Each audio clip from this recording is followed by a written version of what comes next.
Hey everyone, how's it going? Welcome back to Chef Vic Cuisine. Today we are making a daiquiri. Now this daiquiri has two layers of flavor that are perfectly combined and a great way to escape the heat in the summer. So let's get started.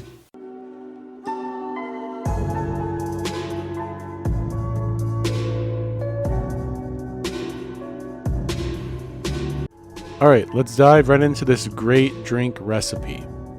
We're gonna start off by making the white daiquiri. For that, in a large blender, we want to add in 4 ounces worth of white rum, 4 ounces of simple syrup, 1 ounce of lime juice, as well as 4 cups worth of ice. You want to mix this on high speed until everything is smooth. You can transfer this to a serving bowl or separate container for now. Next up, we're going to make the strawberry portion of our daiquiri, and for that we're going to need 4 cups worth of frozen strawberries,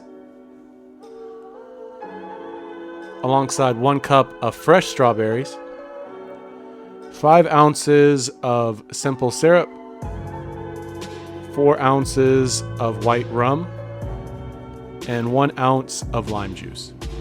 Blend this on high speed until everything is smooth as well.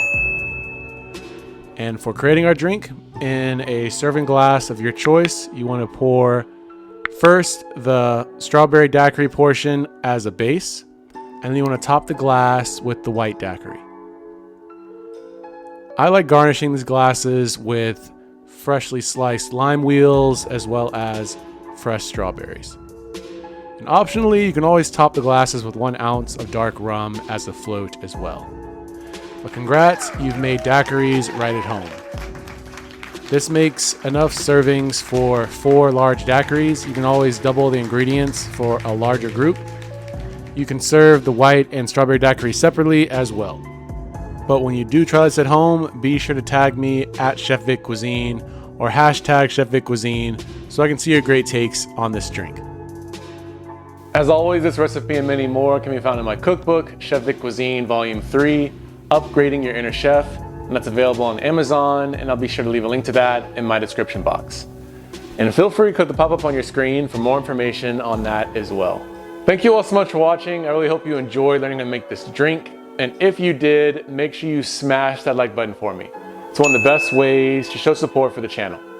And if you haven't done so already, subscribe. And feel free to share this video with all your family and friends. And stay tuned for next week where I show you how to make an amazing sauce, my hollandaise sauce. It pairs great with pretty much anything. And I know you're all gonna love it. Well, thanks again for watching. I really do appreciate it. You can always catch more videos on my page now. YouTube thinks you'll like these recipes, so let's see if they're right. And I'll catch you next time on another episode of Chef Vic Cuisine. And until then, peace.